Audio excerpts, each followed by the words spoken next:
Salam.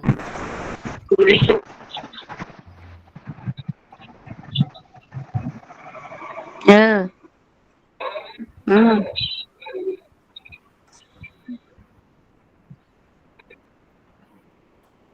Baik ke cikgu?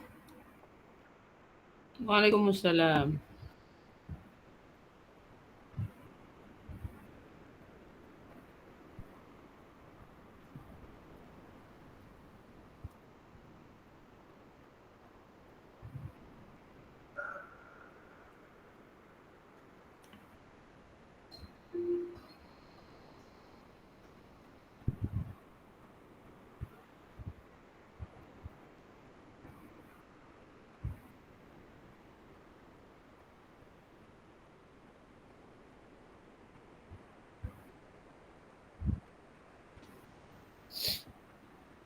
Jom, Alhamdulillah.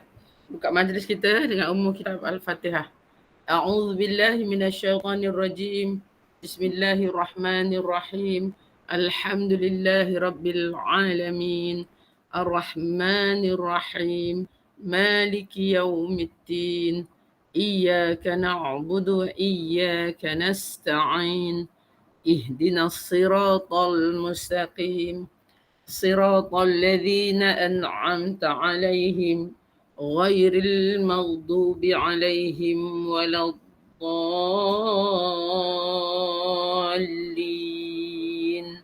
آمين حمدا كثيرا طيبا مباركا فيه سبحانك لا علم لنا إلا ما علمتنا إنك أنت العليم الحكيم رب اشرح لي صدري ويسر لي أمري واحلل عقدة من لساني يفقهوا قولي اللهم افتح علينا حكمتك وانشر علينا من خزائن رحمتك يا أرحم الراحمين اللهم فقهنا في الدين وعلمنا تأويل واهدنا إلى سواء السبيل يا فتاح يا رزاق يا محاول الأحوال حول أحوالنا إلى أحسن الحال حسبنا الله ونعم الوكيل نعم المولى ونعم النصير لا حول ولا قوة إلا بالله العلي العظيم وصلى الله على سيدنا محمد وعلى آله وصحبه وبارك وسلم الحمد لله رب العالمين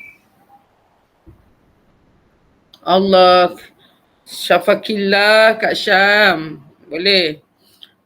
Alhamdulillah.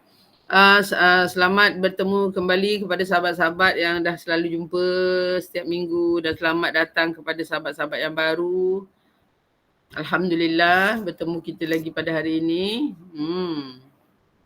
Seperti yang kita maklum, kelas perjumpaan kita setiap Selasa ni adalah lebih kepada pengetahuan asas tentang ilmu suara, ilmu vokal, pengetahuan asas. Jadi saya galakkan untuk siapa-siapa untuk banyakkan soalan lah untuk memahami suara ni dalam pemikiran kita, dalam pemahaman kita. Jadi kena bertanya, kan, kena bertanya. Ya, bukan saja sekadar kita belajar apa yang saya nak kongsikan tu kita ambil, tapi juga saya nak sahabat-sahabat semua mendalami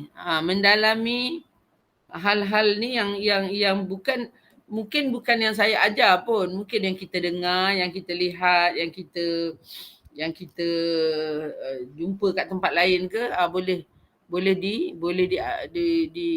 diajukan soalan untuk pengetahuan yang lebih mendalam lagi, insya-Allah. Ya.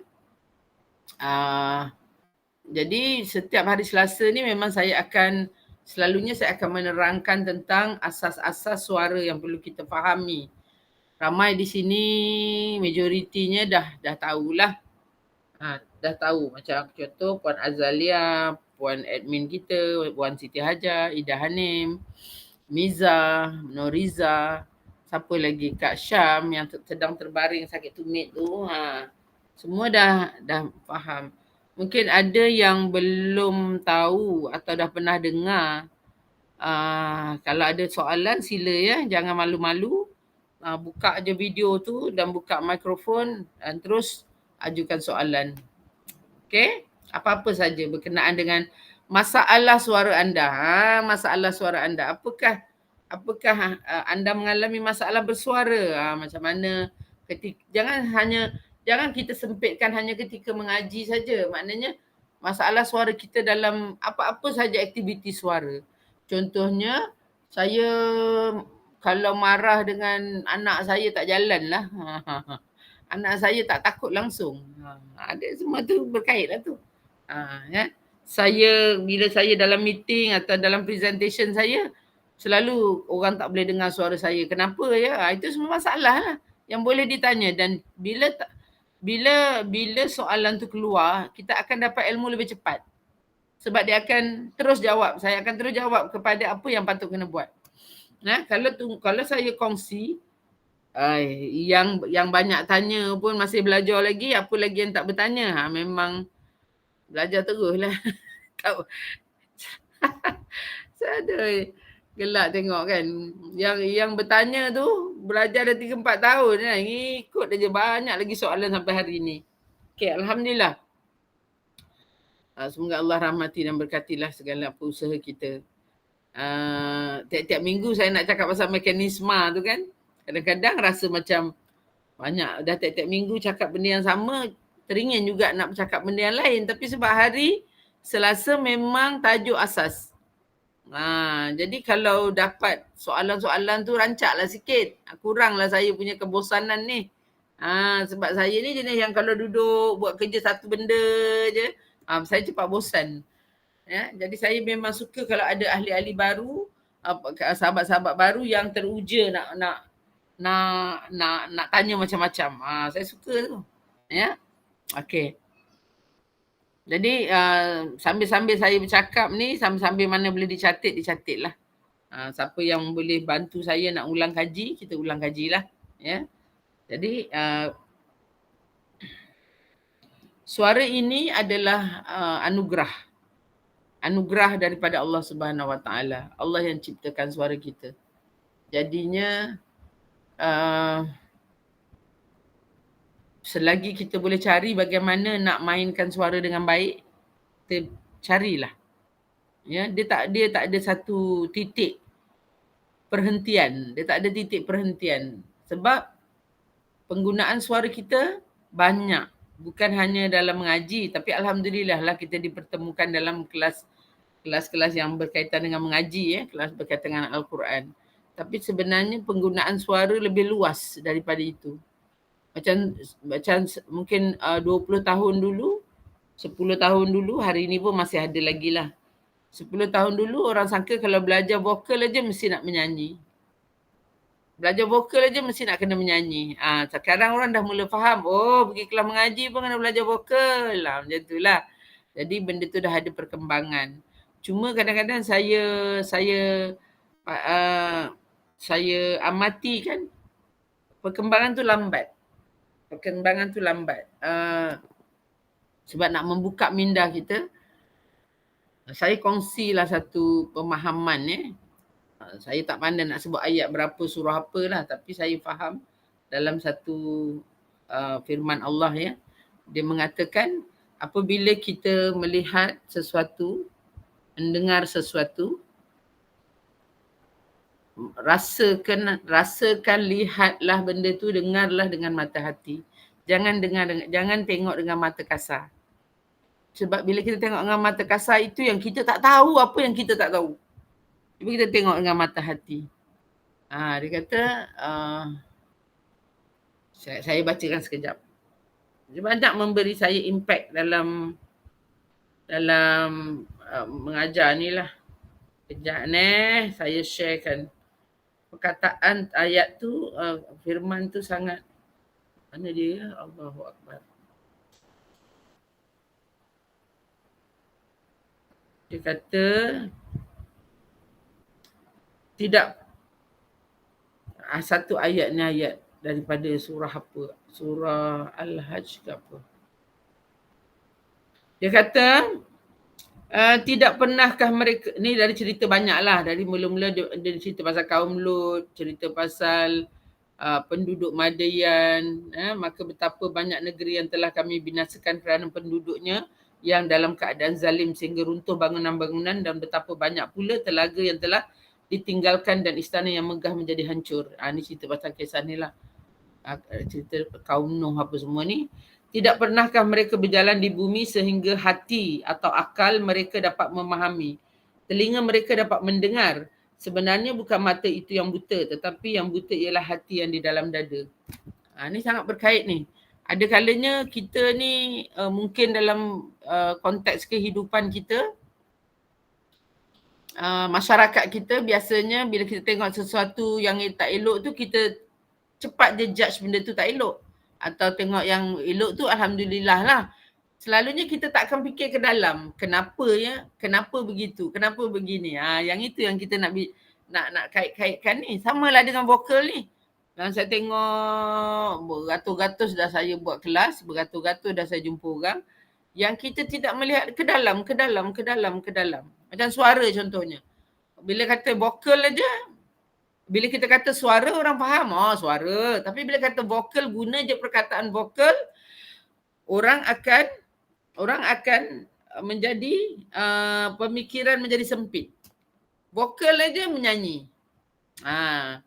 Sebenarnya tapi 10 tahun kebelakangan ni orang dah faham vokal tu dah mula terbuka, pergi pada mengaji, pergi kepada bacaan apa ni orang-orang imam-imam, bilal-bilal kan.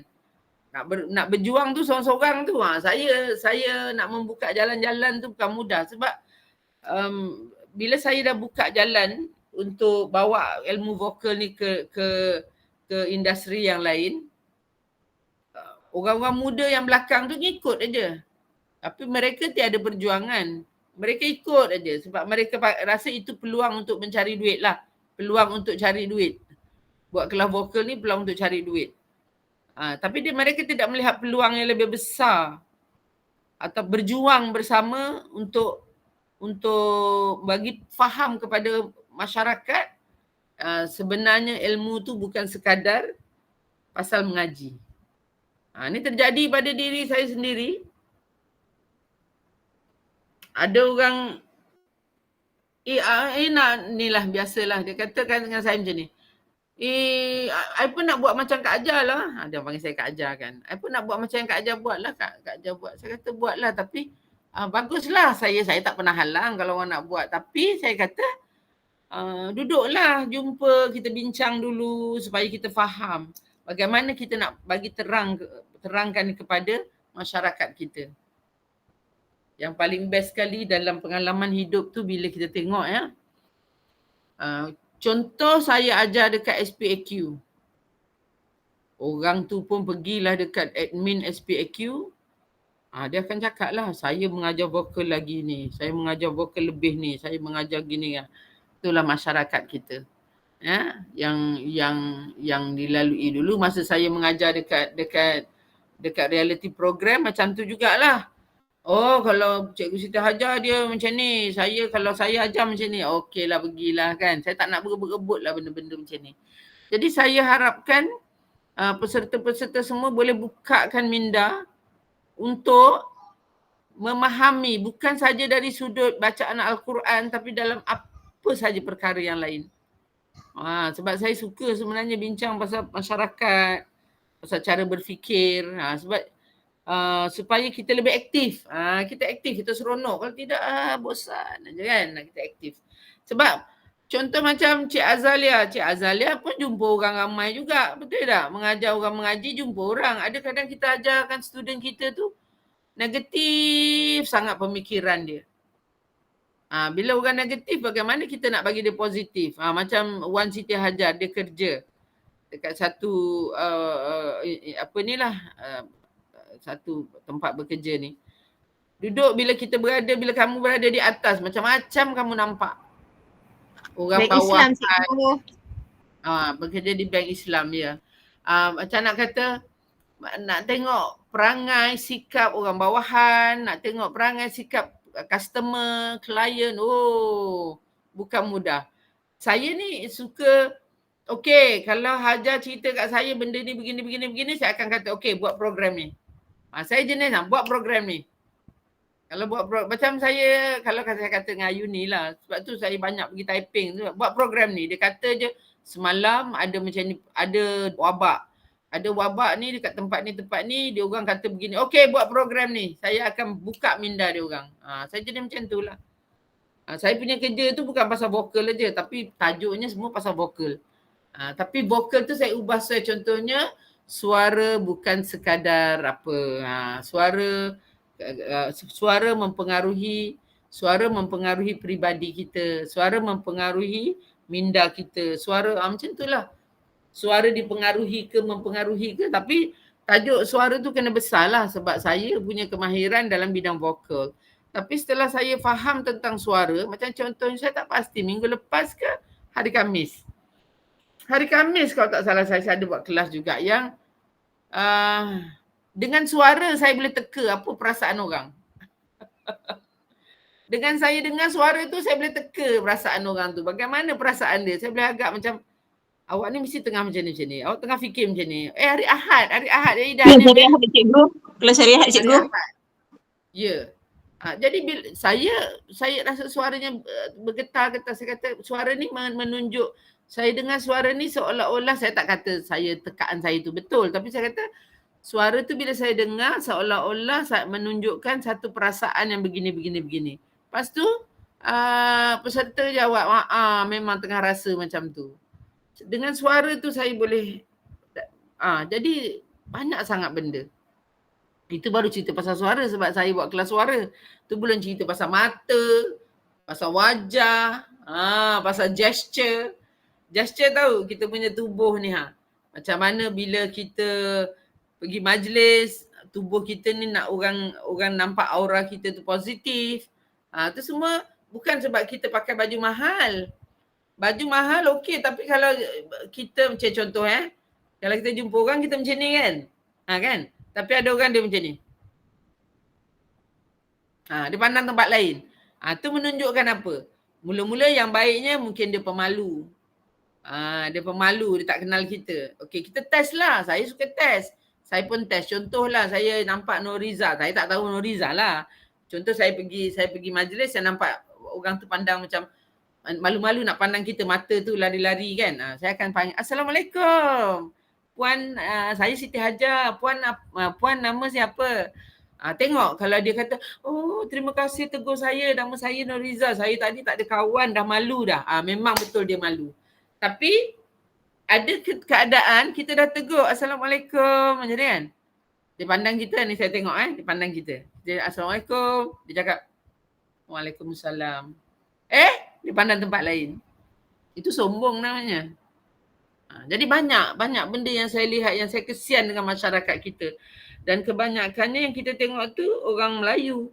Dan orang Melayu tu biasanya kalau orang Melayu tu orang Islam. Jadi kalau Islam tu kita sama-sama Muslim, kita kena bantulah kawan kita supaya dia tahu yang dia silap. Itu yang kita kena nampak tu. Yang itu yang kita takut kadang-kadang apa yang Allah kata, apabila kita menyayangi sahabat kita, kita sendiri tahu kita sayang sampai kat dunia saja ke kita sayang sampai akhirat. Kalau kita sampai akhirat, ni lah tugas saya ni, saya duk pok-pek kadang-kadang kat sini, apa ni dia ni bukan ustazah nak cakap banyak-banyak. Sebab saya bukan ustazah lah saya cakap benda ni kerana saya memahami perkara-perkara ini bukan melalui pembelajaran formal. Saya memahami Al-Quran bukan sebab saya pergi masuk sekolah tahfiz. Jadi bila saya faham firman tu, apa dia cakap, takut. Sebab tanggungjawab kita semua. Tanggungjawab kita. Anak jiran pun tanggungjawab kita. Kalau dia berada di luar rumah, dia dah menjadi tanggungjawab masyarakat. Anak jiran tu, ada orang kata, alah biarlah, janganlah nanti mak dia marah. Tapi dari situ saya belajar, okey, kenapa mak dia marah? Hari tu aku pernah tegur anak dia, lepas tu dia marah. Macam mana kau tegur? Saya berceritalah. Macam mana cara kau menegur? Dari situ saya belajar tentang, okey, begini. Masalah-masalah, cari lagi baca buku ke apa. Kemudian jumpalah. Rupanya kalau kita jumpa anak orang buat salah, kita janganlah cakap kasar. Sebab tu baliknya tak ada istilah marah tu dengan kata-kata yang kesat. Marahlah dengan memujuk. Macam contoh kalau nama anak saya kalau nampak anak saya nakal, tak kira lah dalam social media ke ternampak anak saya buat kerja tak senonoh, banyak orang bagi tahu saya. Saya selalu kata janganlah, terima kasih bagi tahu saya tapi jangan biarkan. Sebab anak saya yang sulung contohnya, saya tidak friend dia dekat mana-mana social media dia sebab dia memang tak nak saya ambil. Yalah, nanti kan saya akan nasihat dekat dalam situ ke apa agaknya dia. Jadi dia tak ada geng dengan saya dalam social media. So, orang telefon saya, oh anak cikgu dah bla bla bla bla. Saya kata tolong tegur. Tolong tegur. Caranya macam ni. Jangan tegur, oi mak kau Siti Hajar, kau janganlah buat kerja tak senonoh. Janganlah tegur macam tu. Mungkin dia akan blok kamu, mungkin dia akan tak ambil peduli, tapi cakap psikologi. Bercakaplah tentang perkara yang mungkin bukan cakap salah dia, tapi kongsikan cerita yang lain untuk dia mengambil iktibar kepada cerita-cerita itu. Banyak perkara yang, jadi balik-balik semua apa pun, walaupun kita type ayat tu pun baliknya balik daripada suara hati kita. Suara kita lah balik daripada membina kita punya tubuh badan ni. Walaupun kita type, walaupun kita menaip dekat tangan ni, tapi kita menaip suara yang datang dari diri kita. Yang kita type tu mewakili suara tu. Tak ada suara yang keluar kat sini, dia keluar dekat tulisan. Jadi kena hati-hati semua benda-benda tu. Oi, takut.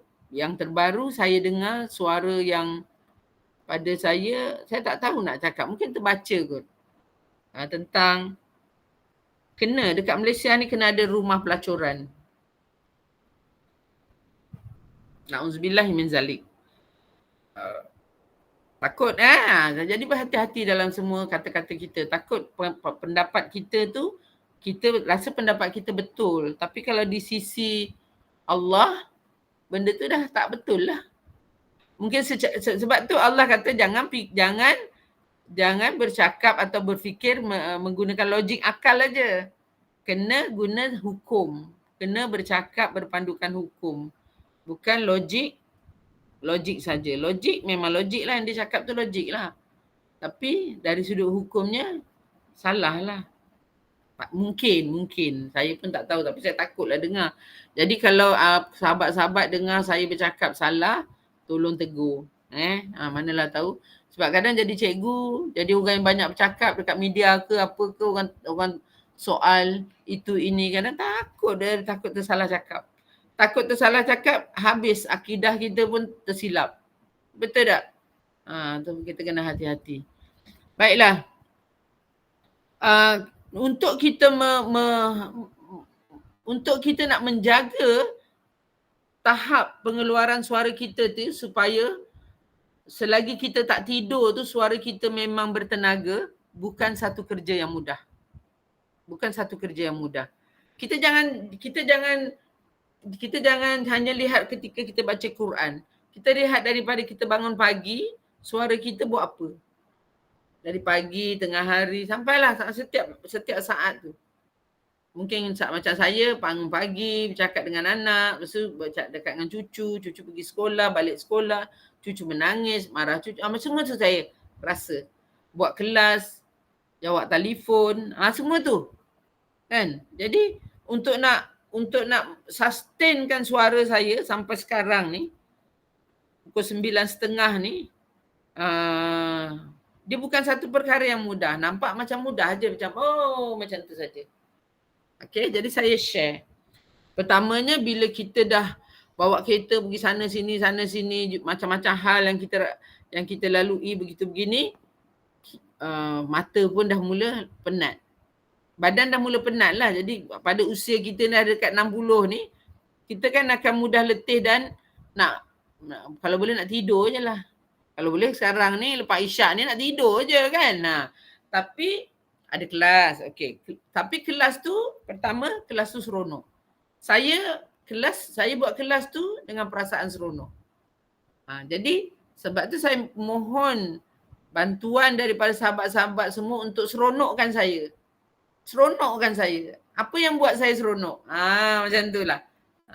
Itu hadiah terbesar yang saya rasa sangat-sangat memberi saya tenaga. Ya. Okey, jadi untuk pengetahuan semua, untuk kita sustain suara kita dari pagi sampai ke malam sebelum kita tidur tu memang bukan mudah. Apabila kita tidur sekejap, contoh kita tidur pukul 12 tengah hari, kita dah bangun pagi lah, pukul 5, pukul 4.30 kita dah bangun kan. Pumpang, kita tidur balik katalah pukul 12 tengah hari. Kita bangun zuhur. Okey. Waktu kita bangun zuhur tu, kita rasakan apa terjadi pada suara kita. Okey, saya cerita kita punya kronologi supaya anda lebih memahami tentang suara. Bangun pagi pukul 4.30, cuba bersuara. Bersuara dengan bertenaga lah, bertenaga. Bukan kuat bertenaga. Contohnya kita nak baca Al-Quran. Rasakan, ada masalah tak? Okey. Siapa yang, ini buat uji kaji je. Siapa yang dah tahu tentang exercise, bila rasa, yelah pagi-pagi suara macam kendur je. Nak baca, nak buat rukun qauli masa solat pun, bunyi dia kendur je. Bunyi dia kendur je. Rasa macam, macam tak larat macam badan tu rasa. Kan? Rasa macam kendur lah. Okay. So kita buat bubbling. Kita buat exercise. Tarik nafas. Tarik lagi. 5 kali cukup. 5 kali ulang-ulang tapi tarik betul-betul. Kalau boleh kita buat exercise fizikal lagi bagus. Sebab exercise fizikal dia akan bina lagi otot-otot badan kita. Okay, kalau exercise suara dia bina otot suara saja. Okay, kemudian kita dah bangun-bangun buat benda. Kita tidur pukul 12. Kita bangun pukul 1. Rasa pula apa jadi pada suara? Ada efek tak? Suara kita ada jadi lemah tak? Jadi begitu tak? Buat balik. Kalau nak tahu rasanya, buat balik bubbling. Seronok aja. Kalau katakan puan-puan biasa bangun tidur, berzikir ataupun baca ayat Quran sebelum solat, rasakan. Pukul 1 bangun tu, baca balik ayat, baca balik Quran, tengok ada masalah tak. Ingat tenaga yang pagi, ingat tenaga tengah hari. Sebab saya nak, apa yang saya kongsikan dengan teknik vokal tu, bukan saja pasal teknik vokal, ada tips lain yang saya kongsikan. Dia dapat dirasa manfaatnya. Sebab yang saya bagi tu, saya tahu benda tu bermanfaat. Tapi untuk kita membuat benda tu, untuk mengakui, iyalah benda tu memang membantu saya untuk memastikan suara saya boleh keluar dengan baik. Ramai yang dengar latihan, tapi dia tak buat. Dia tak buat latihan tu. Dalam seminggu tu sekali je dia buat. Tak boleh. Kena buat setiap hari. Setiap hari, setiap pagi, setiap tengah hari, setiap petang, setiap malam. Maknanya kalau boleh satu sesi tu 1 minit. Kalau pendek sangat 1 minit. Betul tak? Pagi 1 minit. Tengah hari 1 minit. Petang 1 minit. Malam 1 minit. Baru 4 minit sehari. Jadi 4 minit tu dalam tempoh sebelum faham ni, sebelum merasakan, sebelum apa orang kata dapat yang kita kata manfaat tu belum nampak lagi, buat aja sampai jumpa. Bila dah jumpa, disiplin tu dah jadi biasa. Kalau tinggal rasa bersalah. Dah jadi biasa. Dah rasa macam alamak ada tak kena lah ni. Buat. Tarik nafas, betul-betul sungguh-sungguh. Sekarang yang saya bimbang ialah menarik nafas. Semua orang tarik nafas. Tapi untuk memastikan nafas itu ototnya bekerja, itu paling susah. Jadi bila saya kata macam ni, siapa nak tanya boleh tanyalah. Nanti saya akan jumpa kumpulan Pak Roziah ya. Pak Roziah Johari. Kita akan jumpa 27 hari bulan. Betul tak Pak Roziah? 27 saya akan jumpa kumpulan Pak Roziah di Kelang tak salah saya. Di Bandar Sultan Sulaiman. Bandar Sultan Sulaiman. Yang itu saya akan fokus betul-betul pada praktikalnya macam mana. Praktikal. Ya, sebab ramai orang bernafas tapi dia tidak memastikan otot pernafasan tu kerja. Jadi kita nak pasti otot tu kerja. Bukan mudah. Bukan mudah. Ya. Jadi mungkin sebab macam ni. Kalau kita dah bernafas dengan betul, sebenarnya otot tu akan kerja. Tapi kalau kita tidak melakukan dengan daya usaha yang terlebih, otot tu lambat nak jadi kuat. Itu kira ceritanya. Otot tu lambat nak jadi kuat. Otot tu jadi biasa-biasa je. Macam ramai yang sudah dapat menguasai tajuk-tajuk vokal macam kawalan nafas, terowong, tabaqat suara, semua orang dah dapat, ada ramai yang dah dapat kuasai benda tu. Tetapi masih tak cukup sebab otot pernafasan belum cukup kuat. Masih dalam proses. Kita nak berjalan daripada mula kita belajar berjalan, nak berjalan dengan kukuh betul-betul. Ambil masa lebih 2 tahun. Ya? Maknanya mula-mula jalan jatuh kan, kena pimpin, kenapa. Lama-lama untuk nak pasti kita jalan tu stable tu, mungkin umur 3 ke 4 tahun tu baru stable. Baru kita boleh lari, anak-anak tu boleh lari dengan stable lah. Kalau tidak lari dia pun macam kaki bersilang-silang macam nak jatuh. Kadang kita risau kalau dia lari laju. Jadi kita tengok tahap kestabilan badan kita. Kita tengok pembinaan otot-otot dia. Umur berapa tahun kanak-kanak boleh melompat. Keupayaan melompat dia pada umur berapa tahun. Jadi memang lambat. Itu proses semula jadi. Yang Allah bagi. Perjalanan yang kita lalui secara semula jadi. Tetapi ini yang saya nak cakap pasal otot pernafasan ni. Kalau kita buat je latihan tu dia boleh. Tapi lambat. Jadi kena buat ekstra. Kena buat ekstra. Dia punya pernafasan tu kena di-stretchkan ekstra. Supaya ia lebih cepat kita membina otot pernafasan. Okay, itu paling penting. Otot pernafasan ni paling penting. Puan Latifah Syafi'i. Dah left meeting dah. Okay. Jadi kita kata, ya saya tu nak tanya ke apa? Cikgu. Ya. Selesai ni, cikgu nak tanya. Saya, saya ada praktis yang cikgu kata tu kan. Macam saya rasa bila saya cuba nyanyi tu, katalah nyanyi kan, tekak saya tak sakit lagi.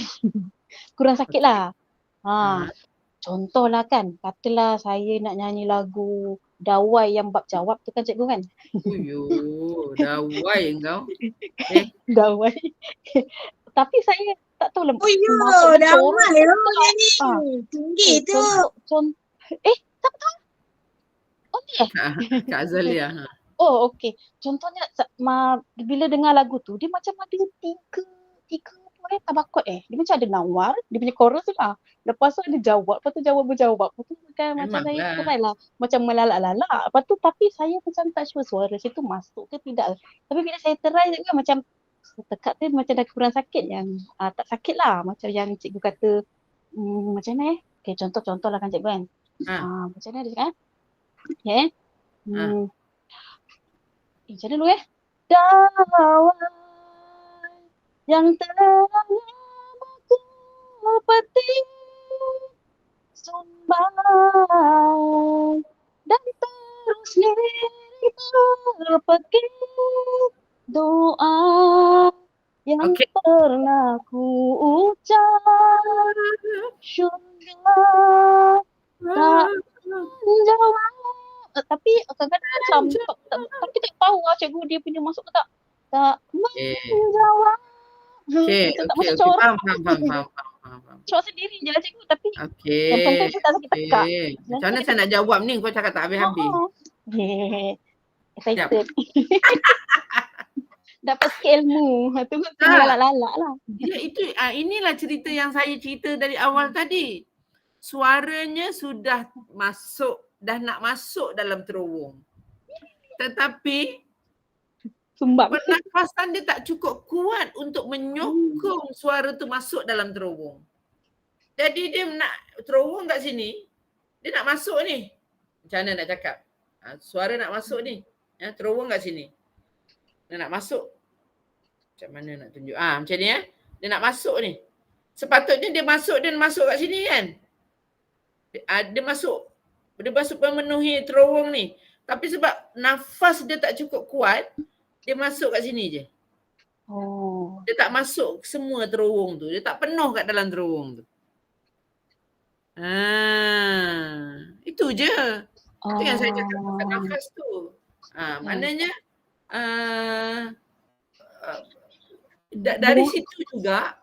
dari situ juga maknanya dalam menyanyi tu tadi ada kesumbangan lah.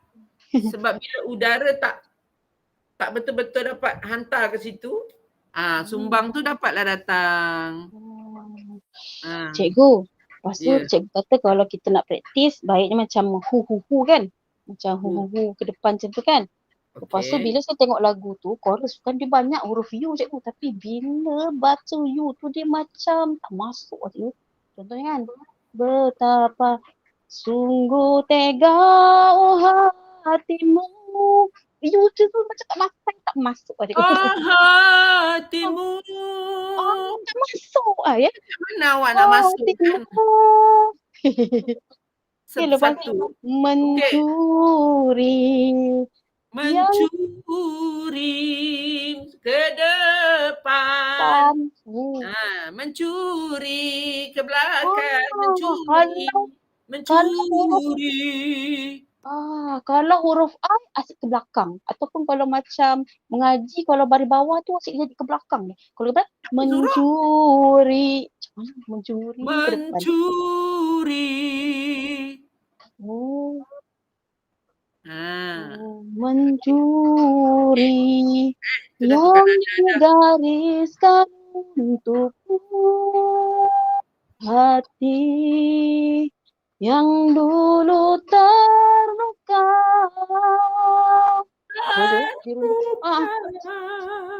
Ke depan ke depan ni. Tak dapat Sebab tu saya suruh buat hu-hu. Tu lah. Sekejap, jangan kalang kabut, bagi saya terangkan. Sekejap. Hu-hu tu tujuan dia untuk membawa udara tu ke depan. Hu-hu, hu-hu, semua ke depan. Hu-hu, hu-hu.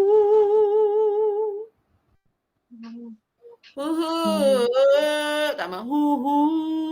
Hu-hu. Tengok mulut saya. Kita takkan buat sederhana je. Tak. Ini bila buat macam ni, dia demand pernafasan yang kuat. Kalau pernafasan tak kuat, nak buat macam ni, tak jadi. Macam tak jadi. Buatlah, mulut buat tapi suara tak keluar. Suara dekat bawah je.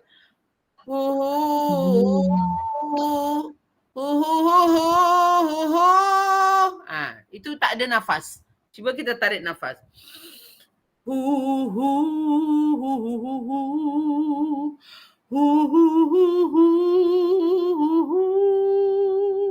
Beza tak? Nafas tu kena. Nafas tu yang kena tarik betul-betul. Otot tu kena kembang betul-betul. Yang tu otot tu yang tak kembang tu. Ramai orang tak peduli otot tu. Cuba pakai ikat, pakaikan korset, pakaikan bengkung. Baru kita rasa dia punya pengembangan dia. Sebab tu saya tak bagi pakai gedel. Sebab gedel dia lebih kepada bahagian perut. Kalau kita pakai korset, dia betul-betul dekat kita punya pusat ke atas.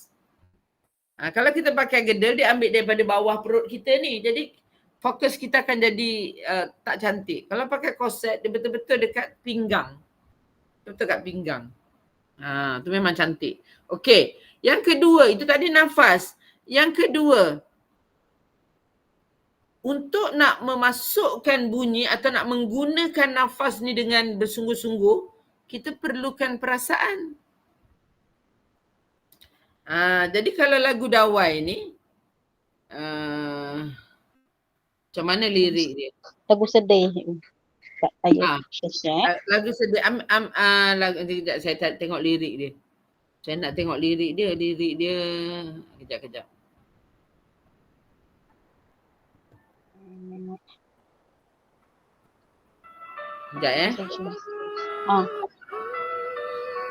Kita share ke? Dalam chatting.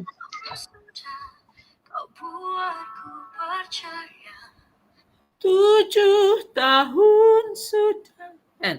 7 tahun sudah. 7 tahun sudah. Kau buatku percaya. Mesti sedih lah. 7 tahun dah aku percaya kat kau. Kan? Okay, apa ceritanya sedih lah. Okay. 7 tahun sudah. Jadi, kita nak kena keluarkanlah rasa tu. 7 tahun sudah kau buatku percaya. Kita kecewa dengan sikap dia. Dengan keyakinan yang semua membiru, tenggelamku dalam sebuah, orang tipu. Marah ke tak marah? Tapi marah kita selalunya akan menjadi tangisan. Sebab kalau marah kita jerit-jerit, dia tak cantik lah dalam nyanyian, dia tak cantik lah. Jadi dia katakan dia mesti jadi macam menjadi sedih. Marah tu menjadi rasa sedih. Jadi kat mana sedih tu nak dilihat? Bukan ke dekat muka. Muka tu kena kerjakan dulu. 7 tahun sudah. Muka tu keluar dulu. Kau buatku percaya. Keluarkan kat muka. Dia memang akan bantu. Udara automatik akan keluar. Tak ada masalah. Menyanyi ni hukum dia lebih ringan daripada mengaji. Jadi untuk faham macam mana mengaji tu kita nak buat macam kita macam tu juga. Bila kita baca surah Al-Mulk, macam mana kita nak rasa sama macam 7 tahun sudah kau buatku percaya tu. Dia berasa sedih dia. Dia punya sedih dia surah Al-Mulk tu. Dia takut, dia macam-macam perasaan dalam surah Al-Mulk tu. Yang kita dengar kata-kata tu, firman Allah tu buat kita jadi rasa macam apa ke.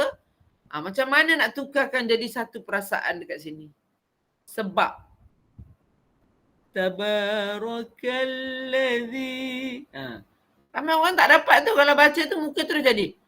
Tabarakalladzi biyadihil mulku wa huwa ala kulli syai'in qadir.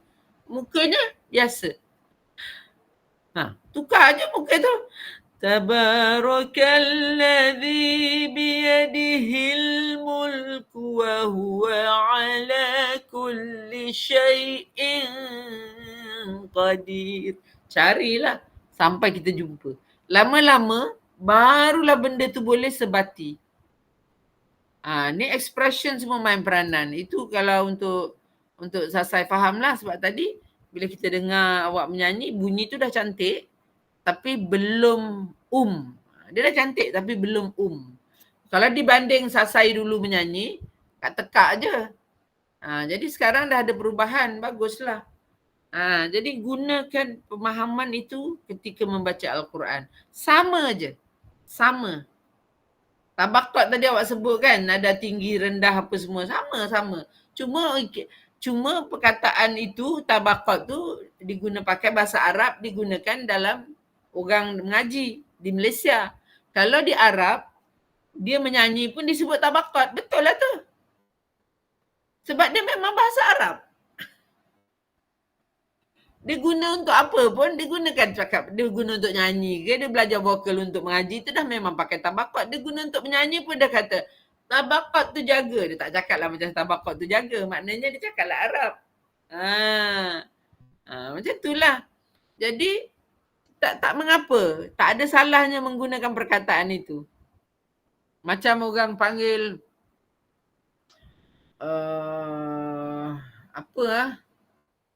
macam kita belajar tajwid, ustaz selalu kata, sebut huruf pada mahrajnya dan raikan sifat-sifat huruf tersebut. Betul?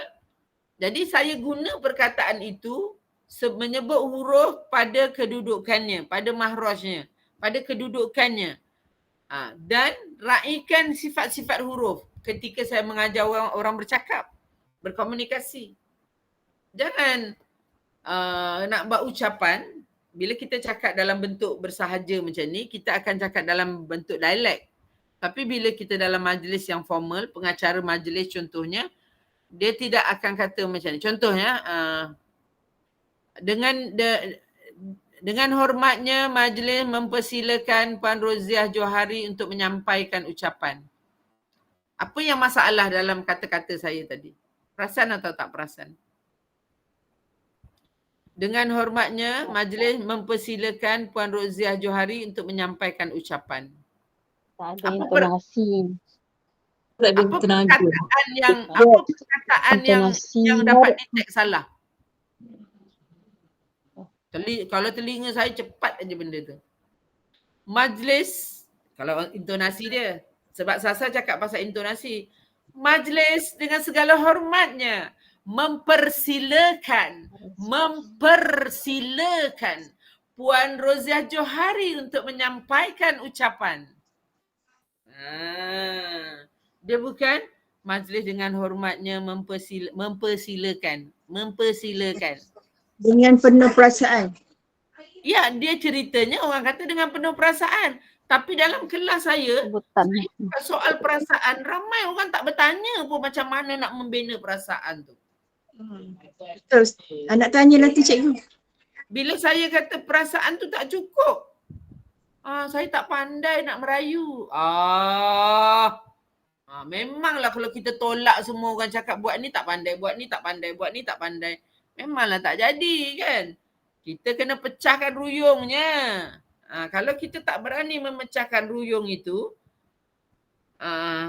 mana nak dapat sagunya? Lepas tu kita pun cakap lah, tapi si Polan tu, dia nyanyi muka dia biasa je pun tapi terkenal. Kan Allah pun dah cakap, yang ramai itu tak semestinya betul. Yang popular tu tak semestinya berkualiti. Saya gunakanlah daripada apa yang saya baca tu, saya cakap ni kata-kata saya macam itulah. Banyak yang orang buat tu bukan semestinya betul. Ramai penyanyi nyanyi, contohlah. Ramai ataupun kori-kori ke, kan? It's okay. Dan bila kita merangkul gelaran juara tadi tu, bukan bermaknanya kita dah, macam saya lah, saya memegang gelaran guru. Saya sempurna ke? Dah tentulah tidak kan? Ketika saya berada di depan sahabat semua, saya kena menyatakan benda yang sebenarnya begini. Sebab itu berbalik belakang, sahabat kena tegur juga saya. Tegur juga saya. Sebab bercakap dengan membuat dua perkara yang berbeza. Jadi cakap macam pandai, buat tak jadi. Tapi sebab itu Allah galakkan kita cakap benda yang kita buat. Jangan cakap benda yang kita tak buat. Kita kena latih diri kita buat sampai kita faham, baru kita cakap dengan orang. Macam itulah. Jadi bila saya bercakap tentang pengacaraan tadi, memang mula-mula macam mana orang nak percaya, saya bukan pernah mengacarakan majlis kan. So saya kena buat resume lah, orang kata buat resume lah. Kena carilah majlis offer dirilah nak buat kerja tu. Nak cari pengalaman tu. Jadi bila cari pengalaman ataupun latih pelajar tu bagus, kita recommend pada company ke, pada event-event ke, ni pelajar saya. Maknanya tak, sebab itu untuk nak mencapai satu kepuasan dalam apa yang saya buat, banyak benda saya taja orang. Contohnya contoh pengacara, siapa yang bagus, ambil dia belajar dengan saya. Seberapa lama kau belajar dengan aku? Belajar sampai kau rasa dia punya impact dia tu. Hasil tu naik atau pentas kamu guna pakai. Bila dia guna pakai, orang yang dalam industri tu akan lain lah dia buat. Di situ orang akan kata, di situ dia akan kata, oh saya belajar vokal. Saya bukan sebab saya nak orang datang belajar tu dengan saya. Saya sebenarnya nak bagi tahu ilmu vokal ni bukan ilmu apa panggil pitchisan. Ilmu yang macam tu bukan. Dia setaraf ilmu ni kalau dari bentuk belajar ni, kalau belajar kat universiti, ilmu vokal ni setaraf dengan ilmu kedoktoran. Saya nak bagi tahu orang, sebab tu belajar ilmu vokal ni bukan belajar benda yang mudah. Dan bukannya boleh masuk keluar, masuk dan tiba-tiba keluar. Saya pun tak tahu kenapa. Masuk okey dengar, tak apa. Tapi saya tentu dengar belum faham lagi. Kemudian keluar dan tak masuk-masuk lagi. Yang saya risau ni sebab melalui pengalaman ni saya lalui melalui pengalaman. Ramai orang tidak mengajukan kemuskilan dia kat sini, tapi dia tidak, dia sanggup tak datang kelas lah. Dia rasa macam, vokal ni begini, dia keluar kelas. Dia tak nak, cikgu kenapa? Dia tak nak argue dengan saya, dia tak nak macam tu dengan saya. 3 tahun atau 5 tahun selepas tu baru terjawab. Baru saya jumpa balik. Ada orang tanya saya satu soalan. Saya kata, kenapa ni? Si Polan bin si Polan tanya dengan saya, bercakap dengan saya. Dia katalah orang tu, contohnya lah Puan Roziah telefon saya, cakap, cikgu, ni ada satu masalah ni. Oh ya ke ni. Bukan apa cikgu. Ada si Polan tu, dia tercakap dengan saya, dia pernah masuk kelas cikgu. Dia pernah masuk kelas cikgu dulu. Lepas tu dia kata dia tak faham apa pun. Itulah benda yang paling saya takut sekali. Dia tak faham apa dia cakap dengan saya ni. Itu yang saya nak tanya cikgu. Bila kita tanya, itu dia jawapan dia. Alangkah baik kalau si Polan tu terus tanya dengan saya masalah tu. Sebab saya sayang sahabat-sahabat itu. Jangan keluar tanpa pemahaman. Sebab takut kat belakang, kita ni manusia senang sangat. Gimana tu? Pergi kelas vokal. Kau masuk kelas vokal? Aku pernah masuk kelas vokal, aku tak faham apa pun dia cakap. Manusia biasa. Saya manusia biasa, saya tahulah. Susah nak jumpa yang, baguslah masuk kelas vokal, teruskan aja. Susah nak yang jumpa yang, alhamdulillah, belajar, saya doakan semoga dipermudahkan. Susah nak jumpa, kita sendiri pun susah nak jadi macam tu. Mesti nak cakap. Sebab tu tak apa. Masuk, keluar tak apa. Tapi belajar untuk jangan cakap yang di luar kemampuan kita. Saya mengingatkan, bukannya saya mengatakan saya menuduh orang, tidak. Sebab benda tu terjadi. Allah tunjukkan kepada saya, orang tu datang tanya sebab ada orang lain yang pernah belajar, jadikan apa tu isu. Jadi kumpulan tu tanya saya sebab dia kata ada orang cakap gini. Ada orang cakap. Yang cakap tu bukan orang biasa, orang mengaji semuanya. So saya rasa sedih. Kenapa orang mengaji macam tu? Jadi apa dapat daripada mengaji tu? Kita nak mengaji tu beri kita manfaat, bukan mengaji tu jadikan benda yang tak elok pada kita. Betul tak? Jadi saya takut benda-benda tu. Saya selalu melihat benda yang terjadi itu bukan, alah biarlah, alah tak apalah cikgu, dia orang memang macam tu. Kita tak boleh kata dia orang memang macam tu. Kita kena bantu dia untuk betulkan kesilapan dia. Untuk betulkan kesilapan orang tu. Memang dengar macam busybody sikit lah. Tapi kita tak boleh dengan cara pergi jumpa personal, kecuali lah macam kat sini saya kenal yang dekat-dekat ni, Puan Roziah, Miza saya kenal, saya boleh lah telefon kan, Miza, hari tu aku tengok engkau. Boleh. Tapi ada kalanya masyarakat tu kita tak boleh pergi kat situ kalau dia tak, alah siapa dia nak tegur-tegur kita. Biasa manusia. So itu yang saya buat program banyak. Buat program pergi madrasah, buat program. Ni untuk cetuskan minda ni. Mudah-mudahan bila kita mengaji tu tadi, mengaji tu dapat memberi impak yang baik pada diri kita. Yang paling susah sekali untuk nak menjaga hati. Betul tak? Nak jaga hati ni paling susah. Nak sabar paling susah.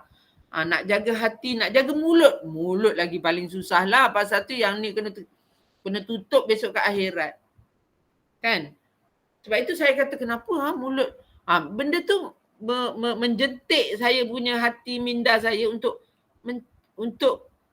saya suka buat macam ni. Apabila benda tu dikatakan mulut ni adalah satu deria yang dekat akhirat besok kena tutup. Sebab mulut ni selalu cakap begini. Jadi kita nak berusaha supaya mulut ni cakap yang baik-baik lah. Semuanya proses. Saya pun melalui satu proses. Saya cuma kongsi saja. Nak tutup bila bila bayangkan bila kita jumpa geng, pasti akan ada membawang. Kita membawang sahabat yang lain. Biasa. Kau jumpa tak kau jumpa tak dia tu? Kau tahu tak dia tu? Itu biasa jumpa geng.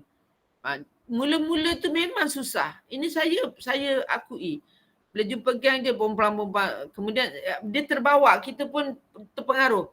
Tapi saya dalam minda saya macam ni, tak boleh ni, tak boleh ni, tak boleh ni, tak boleh ni. Sebab tak boleh, aku kena buat sesuatu.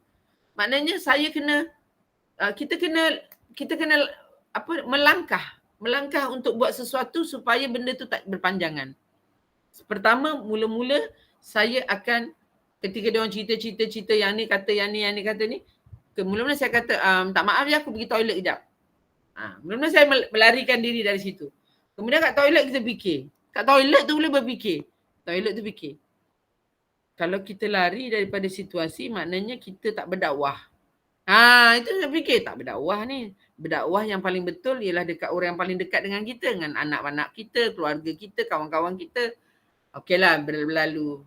Masuk, kita orang adalah geng-geng yang berjumpa. So jumpa lagi, tontang, gosip-gosip lah, pompang-pompang. Kemudian saya cakap. Kemudian saya rasa nak bercakap lah ni. Nak sama naik lah. Tapi saya terus tutup mulut saya. Saya tutup mulut saya. Kenapa? Cukup. Tak nak cakap apa-apa. Okey, tak nak cakap apa-apa. Memanglah mungkin kawan-kawan kita semuanya. Mungkin, tapi saya diam tak cakap apa. No comment. Sorry. Sorry, macam tu. Saya duduk dalam industri. Kawan-kawan saya pun tahu saya duduk dalam industri. Mereka akan tanya saya, contohnya gosip. Kau tahu tak artis tu ni? Ramai orang tanya saya macam tu. Kau tahu tak artis tu begini-begini? Mungkin saya tahu, tapi kalau saya tahu pun, saya takkan cakap. Macam itulah. Sebab kalau saya belajar mengajar diri saya, dia cakap, tak tahulah pula hal tu. Itu masuk fasa kedua tu. Fasa yang ketiga, saya kena lebih berani untuk memberitahu. Boleh tak kalau perjumpaan kita jangan cakap pasal orang lain. Saya takutlah perjumpaan kita nanti tak berkat. Lebih baik kita cerita bagaimana kita nak tingkatkan hidup kita ni dalam bentuk. Kita dah umur 60 tahun, kita kena macam itulah. Bukan nak cakap, saya nak jadi pandai ke, nak tunjuk baik. Bukan. Saya sebenarnya buat eksperimen atas diri saya. Eksperimen atas diri saya Sebab saya ni orangnya memang macam tu lah. Jadi saya kena buat eksperimen. Kalau aku yang daripada bidang yang macam ni, pemikiran macam ni, tindakan macam ni aku boleh ubah, takkanlah orang yang memang dah bergelut dengan Al-Quran berpuluh tahun tak boleh berubah. Saya tak marah orang tak berubah. Sebab itu semua hak Allah untuk ubah orang tu. Saya sangat bersyukur bila Allah beri saya kesedaran tu untuk saya ubah, untuk memahami apa yang saya jumpa tu. Tetapi saya dapat pula ilham lain, sikap. Attitude problem, sikap.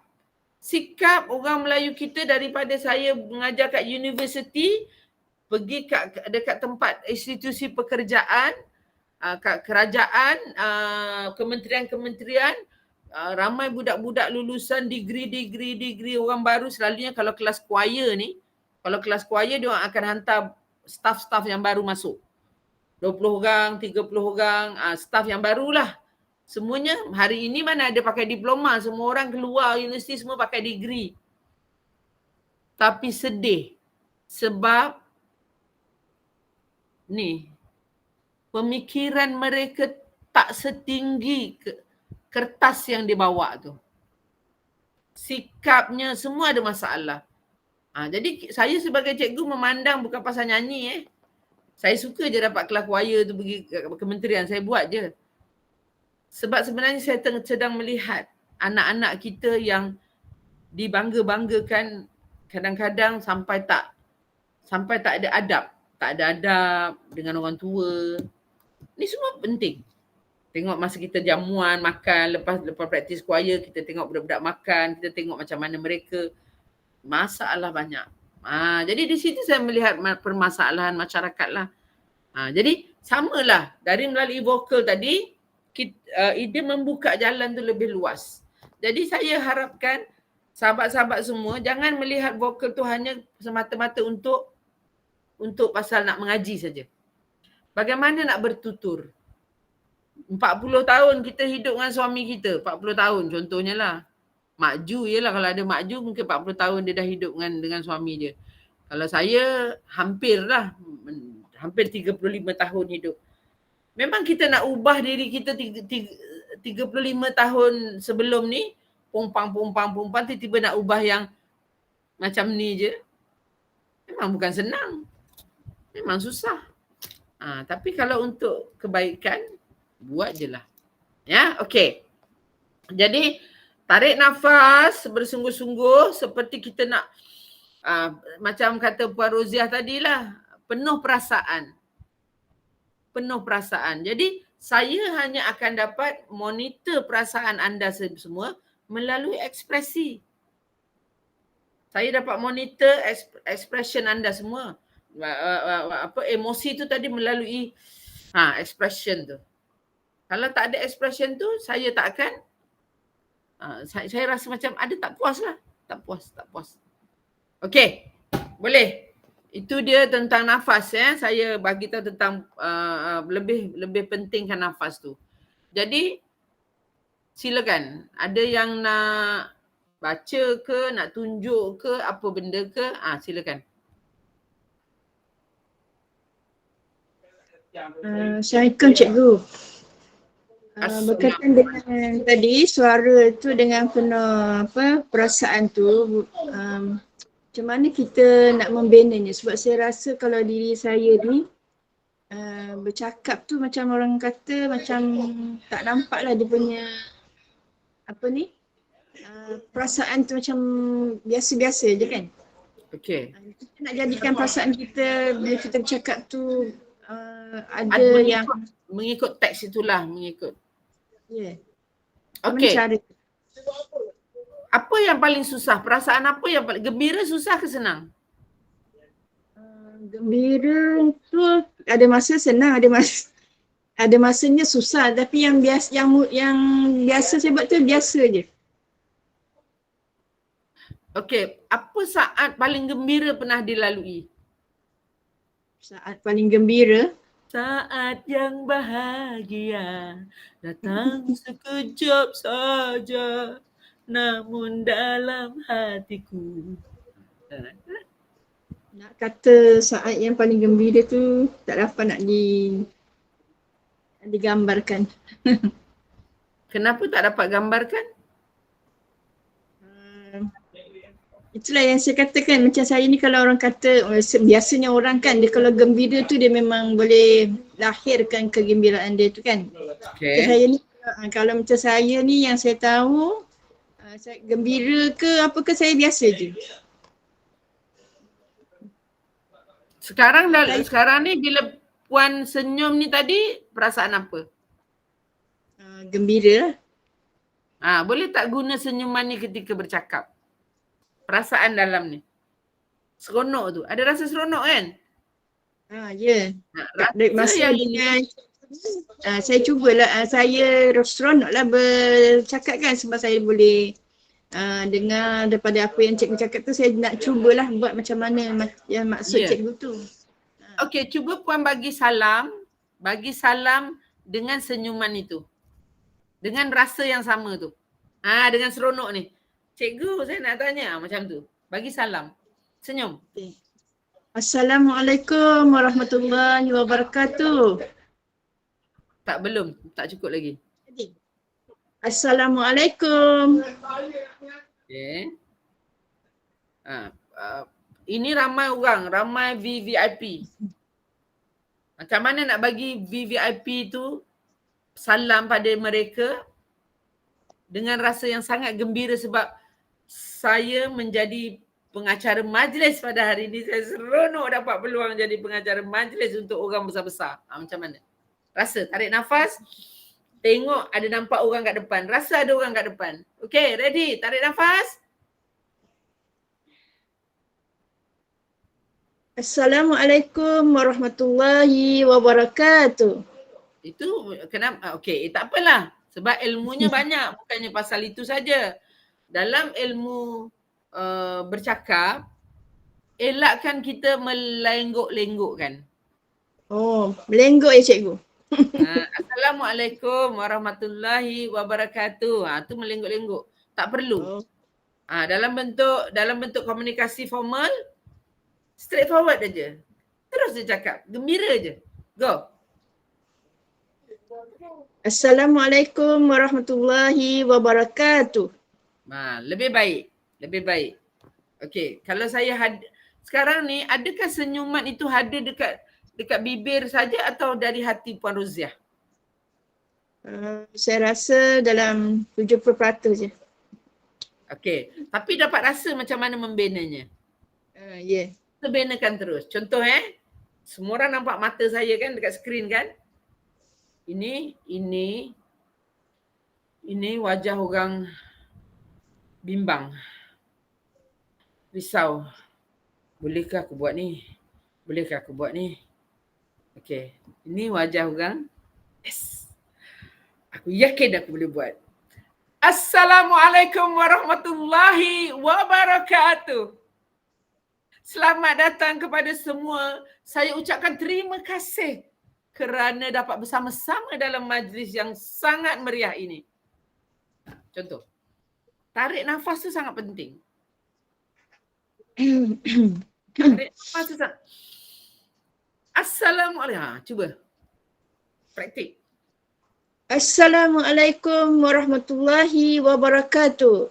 Terus. Selamat pagi kepada semua yang hadir pada pagi ini. Saya ucapkan berbanyak-banyak terima kasih kerana puan-puan semua sudi bersama saya pada pagi ini. Okey, bagus. Boleh diterima. Macam itulah. Tapi puan dapat setelah saya bagi tenaga tu kan? Ya. Maknanya cari. Okey. Katakanlah sambungan dia tu berita sedih. Tadi dah gembira kan? Sambungan daripada cerita tadi tu nak umumkan pada semua satu berita sedih. Macam mana tone dia? Rasa dulu kat dada ni. Okay, tarik nafas. Untuk makluman semua, pada pagi ini saya mendapat kabar sedih, iaitu salah seorang daripada sahabat kita telah kembali ke rahmatullah pada pukul 7 pagi tadi. Ya, itu pun boleh diterima. Maknanya sedih lagi senang daripada gembira lah. Ya. Kalau kita kata kita nak tukar berita tu pula kepada berita tentang permasalahan anak muda. Di apa kampung kita. Nak cakap pasal masalah dengan perasaan yang betul-betul geram dengan anak-anak muda ni. Macam mana?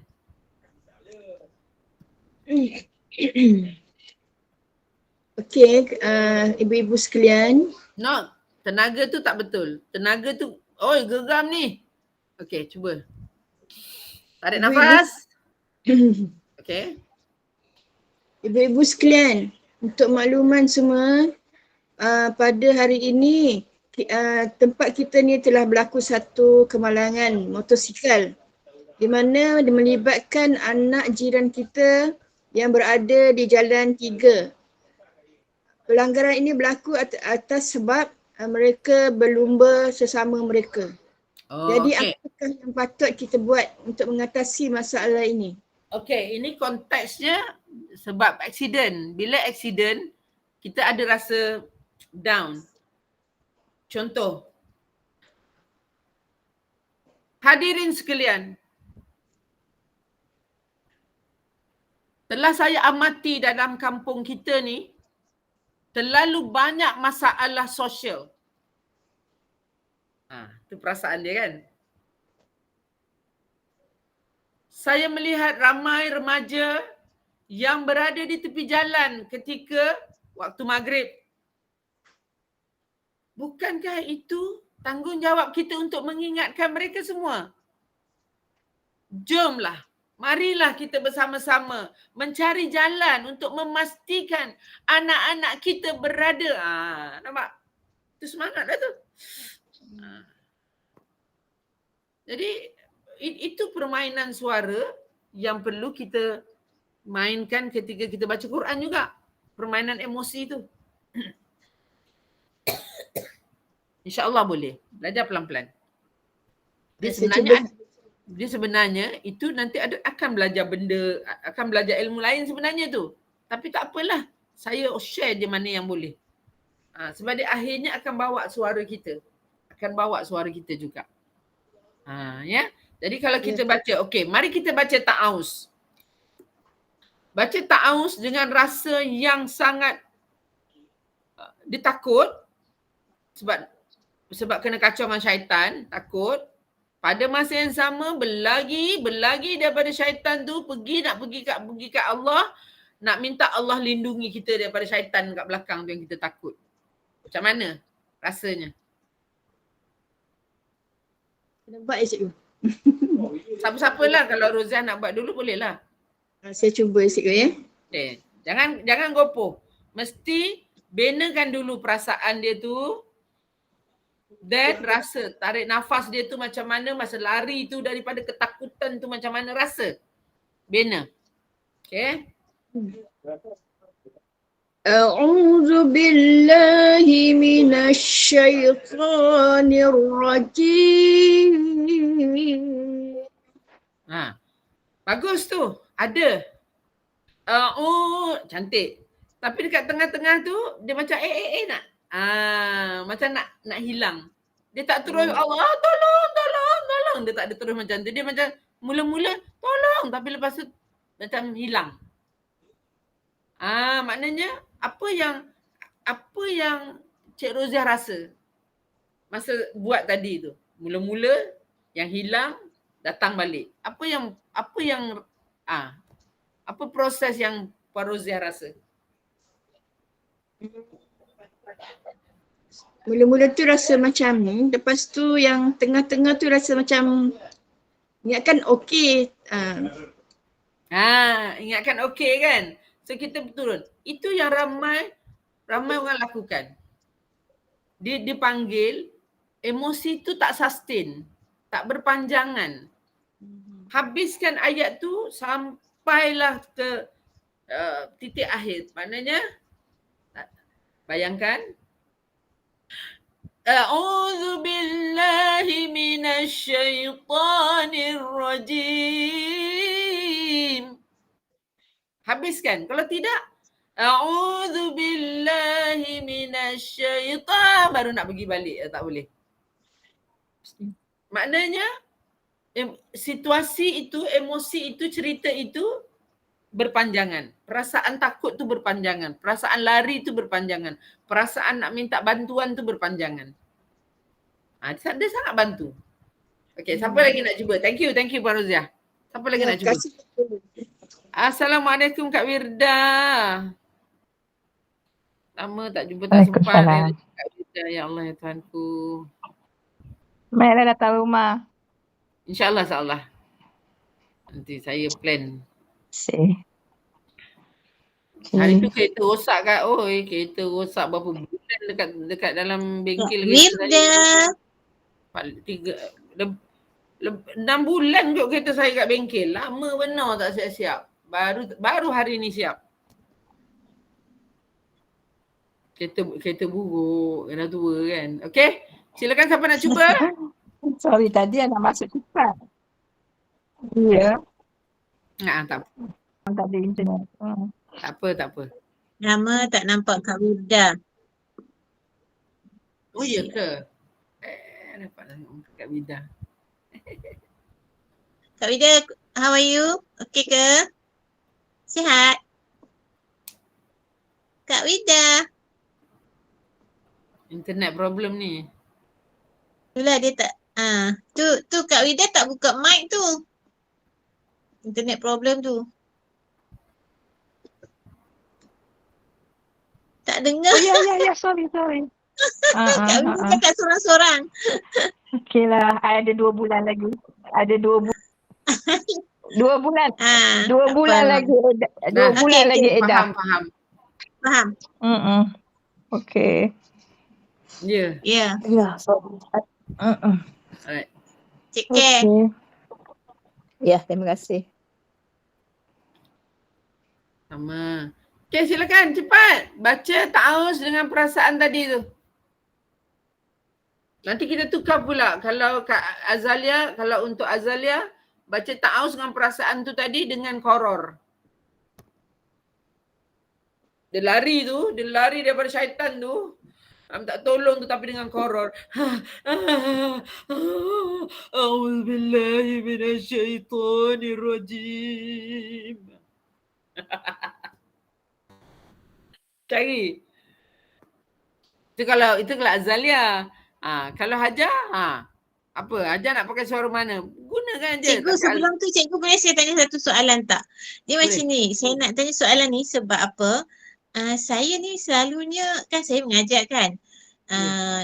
Selalunya biasanya student yang dah biasa dengan saya, dia tak akan cakap macam tu. Tapi student yang belum biasa, yang sekali-sekala je yang masuk kelas macam tu kan, dia akan kata saya ni seorang yang garang lah, seorang yang garang. Is it because of suara saya atau tone suara saya tu ke atau macam mana? Sebab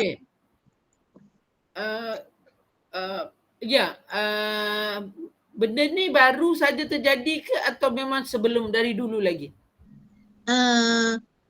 Kira dari dulu masa saya mula-mula mengajar, memang maybe masa tu confidence level tu tak berapa ni sangat kan, memang macam tak begitu ni lagi. Tapi bila saya dah lama-lama dah mengajar, jadi saya tak perlu refer kepada nota apa dah lagi. Saya mengajar dan saya terus boleh cakap macam tu je, cakap spontaneously.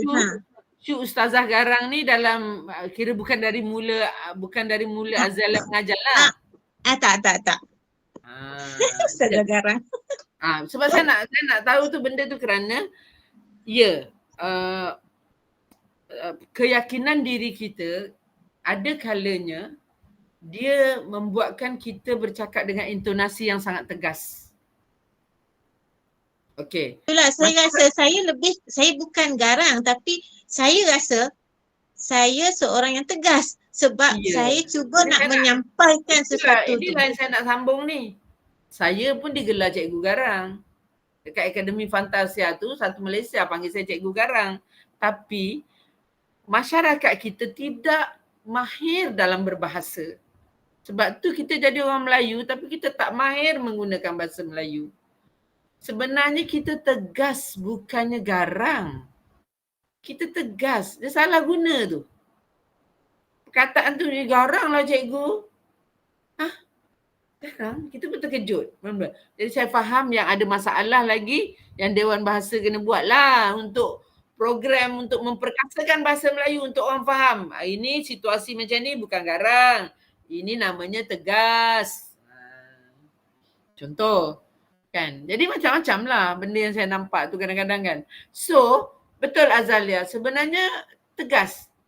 Intonasi tu sangat tegas. Maknanya kita jenis pula yang hak boleh, yang tak boleh kata tak boleh. Kena boleh juga. Kita jenis macam tu.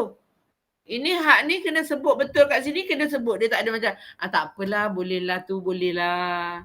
Macam Pak Roziah buat dengan saya tadi. Tak cukup, saya jenis tak cukup. Tapi bila dia kata dah lebih, boleh diterima. Saya boleh terima. Tapi bukan boleh terima, maknanya dah lulus. Kena usaha lagi ada banyak. Itu tegas. Sebenarnya tak ada masalah apa-apa. Sebab Azalia punya suara, kalau nak banding dengan suara you lebih halus daripada suara saya. Suara saya lebih deep, lebih dalam, lebih besar. Memang kalau orang nengok penumbuk tu lebih besar lah macam ni. Tapi tegas. Tegaslah. Jangan risau sangat pasal sebab saya dengar you bercakap pun bukan jenis orang yang cakap kasar ke, bukan orang yang cakap menengking-nengking ke kan. Ada satu contoh macam ni, contoh yang saya maksudkan. Suara orang yang nyaring, suara macam Azalia ni dia nyaring. So, kalau dia cakap macam ni. Kalau baca Al-Quran tu mestilah baca dengan tepat yang betul. Itu garang. Itu garang. Dia macam nak marah. Tapi kalau Azalia ni dia tak cakap macam tu. Dia cakap, pastikan kalau baca. Dia ada intonasi yang bukan garang. Kita pun boleh perasan. Kadang-kadang tengok orang buat ceramah kan. Sampai dia ni buat ceramah ke dia marah kan. Dia buat ceramah ke dia marah ni. Ada satu ustazah sampai saya, tapi saya tak cakap lah. Saya cuma cakap macam ni. Ustazah punya ceramah tu bagus. Tapi kadang-kadang saya kalau dengar ustazah cakap, saya rasa macam ustazah marah saya. Saya cakap sampai gelak-gelak lah. Sebenarnya saya nak cakap intonasi dia tu tak sesuai kan. Macam mana aku nak cakap dengan ustazah ni? Ustazah ni dah berumur pada saya kan. So saya cakap, saya salam dia, saya peluk dia, saya cakap lah, ustazah, ceramah ustazah, dia punya konten dia sangat bagus. Tapi kadang-kadang bila ustazah ceramah, saya rasa macam ustazah marah saya lah. Cikgu, is it because saya nak tahu juga, is it because internally kita punya emosi, kita nak seseorang tu lebih faham apa yang kita ajar dan kita nak try streskan dia orang benda ni. Macam tu. Kesungguhan tadi, kesungguhan kita nak orang faham. Betul. Tapi kalau Lia rasa Lia boleh mencari satu cara yang lebih nak mengurangkan kata-kata garang tu, carilah. Kita tak salah untuk kita explore. Alhamdulillah untuk saya mengubah banyak saya punya cara bertutur ni, Allah permudahkan saya untuk masuk dalam bidang ni, vokal mengaji ni. Jadi mudah untuk saya ubah sebab saya pergi bidang yang lain yang kepala tak stres. Okey, bila yang dulu tu dah berpuluh tahun kat situ, dia dah nampak macam-macam masalah. Sebab macam saya di cikgu, saya bukan pasal nak betulkan orang nyanyi je. Saya nak betulkan orang tu punya pakai, saya nak betulkan orang tu, segala-gala aku nak betulkan. Jadi saya rasa stres. Bila tim tu tidak sama fikir dengan saya. Tim tu fikir, alah relax buat gini kerja ni. Itu buat hati saya jadi lagi macam saya tak boleh sangat bila orang kata dengan saya macam tu. Macam contohnya, lah relax saja. Ini cuma program TV je. Bukannya apa-apa. Ni program aja, orang nak tengok. Nampak tu? Saya dah mula marah lah tu. Sebab saya cakap dengan dia orang, tapi saya dekat sini kerja. Saya jawab macam tu. Tapi saya dekat sini kerja. Saya tak boleh buat kerja saya macam tu, macam sambil lewa saya tak boleh. Benda-benda macam tu. Kita takut sebab saya cakap macam ni, kita jadi cikgu. Sebenarnya kita takut kalau anak murid kita menyanyi, kita tak tegur pakaian dia. Lepas tu, mati, dia soal lah. Kau ajar anak murid kau menyanyi, okey lah kau mengajar tu dah bagus, tapi kau ajar anak murid kau menyanyi, kenapa kau pejamkan aja mata kau bila dia pakai baju yang nampak ketiak? Kalau orang tak fikir macam tu, dia senang hati dia, tapi saya tak boleh, saya susah hati. Saya susah hati sangat. Saya rasa macam habislah aku dalam ajar menyanyi, nanti anak murid aku pakai baju nampak ketiak lagi, aku dapat bonus lagi. Dah lah aku punya ibadah pun tak tahu kat mana. Macam tu lah. Itu yang buat saya jadi dengan komiti, dengan tim kerja semua tu jadi macam depa-depa semua, dia memang dia kata saya garang. Bukan saya garang, saya bertegas. Saya sangat bertegas dengan benda-benda. Sebab saya berpegang kepada macam ni. Hidup berpandukan Al-Quran dan hadis. Hidup berpandukan hukum Allah dan Rasulullah, sunnah Rasulullah.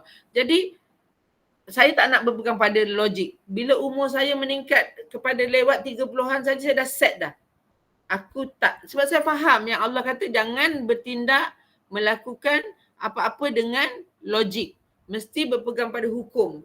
Hukum dan sunnah. Jadi, biarlah orang tak suka pun, sebab ini kalau hukum Allah tak boleh nak oet-oet, betul tak? Hukum Allah kan, boleh ke? Macam contohnya saya mengajar orang seni persembahan.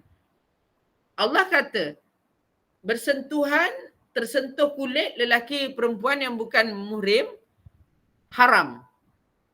Betul tak? Kita sebagai cikgu, mengajar budak-budak seni persembahan ni, menari ke, berlakon ke, kena pegang ke kan? Pegang tangan ke. Walaupun saya nak anak murid saya buat bulatan tu berpegang tangan, tapi saya tak boleh cakap, pegang aja. Kita bukan ada apa-apa. Kita dah kat sini macam adik-beradik. Salah lah. Ini sebenarnya terjadi zaman saya mengajar di universiti. Zaman saya pakai miniskirt lah, senang cerita cakap. Sebab sebenarnya kefahaman tu dah ada. Sebab tu saya kata macam mana aku nak fahamkan orang tentang benda ni tapi penampilan aku ni macam ni. Saya bercakap dengan anak-anak murid saya lah. Di antaranya Raihan, di antaranya Ustaz Rabbani kan, Ustaz Asri, Ustaz Amal. Saya tanya Ustaz, saya ni nak cakap benda yang macam ni sebab saya tahu kalau mengajar lelaki perempuan bersentuhan tak boleh, saya tahu hukum tu.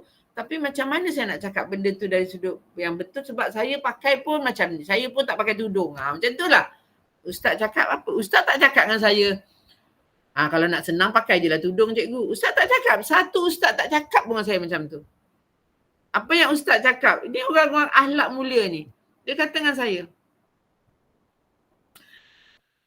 bila nak cakap benda baik cikgu, benda betul kerana Allah, cakap aja. Jangan fikir terbalik macam, aku tak pakai tudung tak boleh cakap. Tak. Yang lain tu nanti Allah akan aturkan. Kena berani cakap kerana Allah, yang lain tu Allah akan aturkan. Nampak tak ayatnya? Itu yang saya lalui dalam hidup saya. Sebab saya mengajar orang seni persembahan. Memang ada di antara rakan-rakan yang macam, heran budak-budak ni, nak pegang-pegang tangan pun nak begitu, tak nak lah, inilah dah masuk seni persembahan, kenalah open-minded sikit. Itu yang paling saya takut. Masuk seni persembahan, kenalah open-minded, bolehlah pegang-pegang tu ada. No. Walaupun saya melalui proses yang sama, tapi bila saya jadi cikgu, saya tak boleh biarkan orang buat kesilapan yang saya buat. Jadi saya kena cakap, apa yang saya buat? Saya beli sarung tangan siap-siap, dah bawa 1 dozen sarung tangan dalam beg. Yang ada macam, tak boleh, macam tu lah. Ada budak-budak ni kadang dia menggatal juga, mengada-ngada, macam tu kan. Dia tak nak terus terang, cikgu, saya tak nak pegang tangan dia sebab bukan muhrim. Kan senang. Ini budak-budak. Saya cakap itu ngada-ngada namanya. Kenapa yang tu kenapa? Tak naklah pegang tangan lelaki. Tu saya keluarkanlah sarung tangan. Nah, pegang kan, pakai sarung tangan. Pertama saya buat itu dulu. Guna sarung tangan. So pegang tangan tu dengan sarung tangan. So tak ada alasan sentuh kulit. Betul tak? Kalau terjadi dia tu maknanya hati kau yang kena betulkan. Tu yang budak-budak kata saya garang. Bila dia dah pegang tangan, dah pakai sarung tangan, dah tak ada sentuh kulit. Tapi pegang tu kita nampak mata dia, kita nampak gesture dia macam tu. Tu terus saya akan cakap itu namanya bukannya lagi pasal muhrim. Pasal hati tu dah kat situ. Saya akan cakap macam tu je. Hati tu yang kena betulkan tu. Bila hati kamu sudah salah, salah lah. Balik pada niat. Saya mengajar vokal personal. Dulu saya mengajar kelas vokal personal. Tak ada yang group. Bayangkan murid-murid saya dari kalangan orang-orang yang macam-macam lah, Datuk Tan Sri macam-macam. Semua kelas personal. Bilik tutup. Bilik studio tutup. Saya dengan student berdua je. Boleh je kalau saya nak menggoda-goda student yang kaya raya tu. Kalau ikutlah. Tapi tak, sebab balik pada niat kita.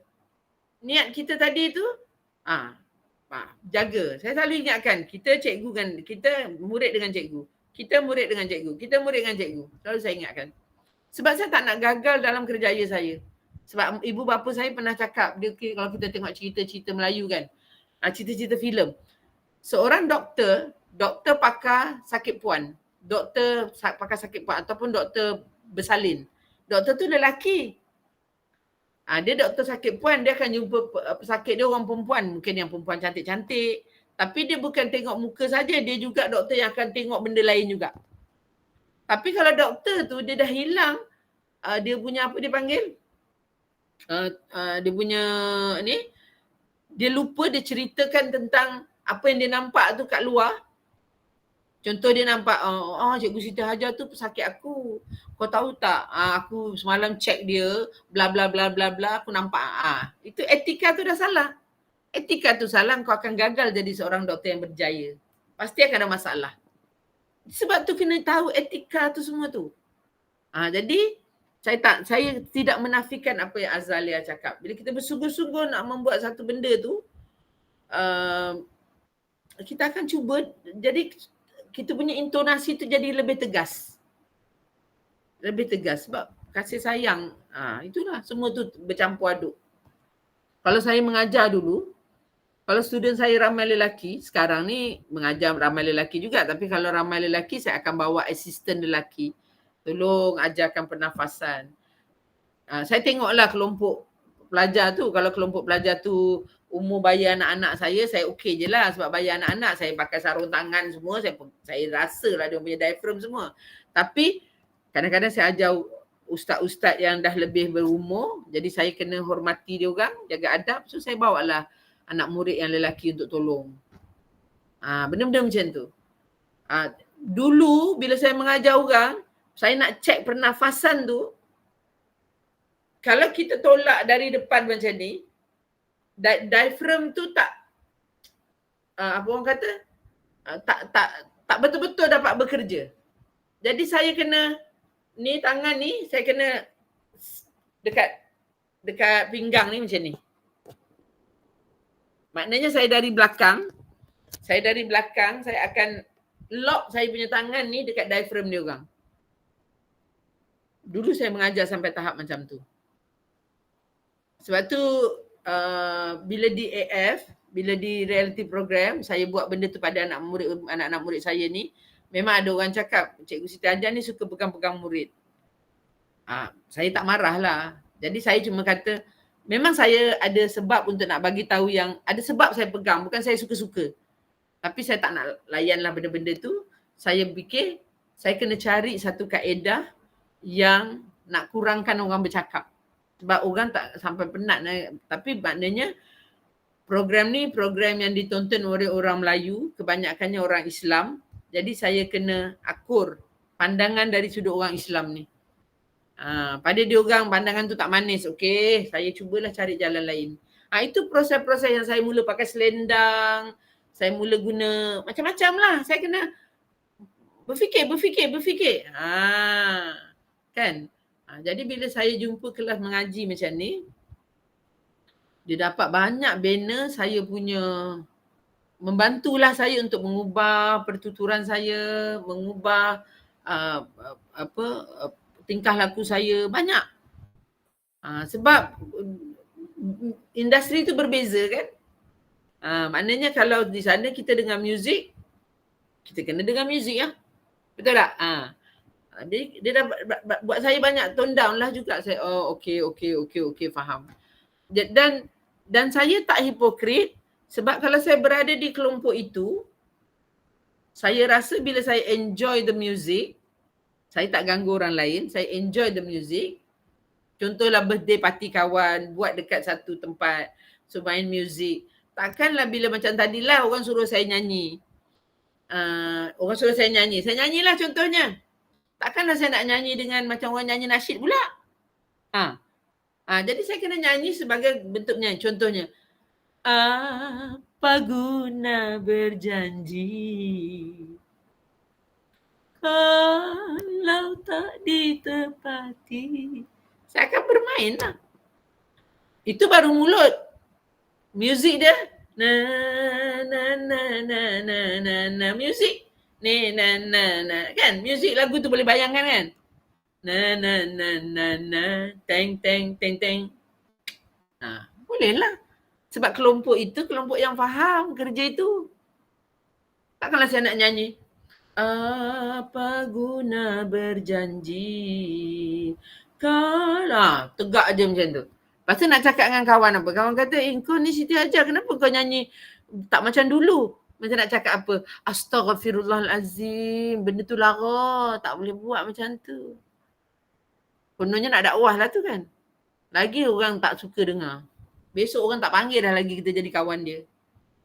Betul? Kita nak, jangan terus nak pop. Kita slowly time waktu, time yang kita kena, kita nak jadi, enjoy sampai ni begini. Sampai hari ni pun, kalau kita jumpa kat mana-mana gathering, dia akan cakap, dia orang panggil saya Combi kalau dekat dalam grup saya tu. Combi dah masuk waktu. Benda macam tu lah. Combi kita sediakan tempat solat kat sini. Sebab dia dah tahu yang kita buat benda. Sorry Combi, kita macam tu lah. Maknanya kita tetap macam biasa. Cuma kalau bersalam, kalau dengan kawan-kawan lagi dulu muda-muda kalau salam tu, siap peluk-peluk semua kan. Kita dah tua, dah faham. Mula hari pertama saya jumpa,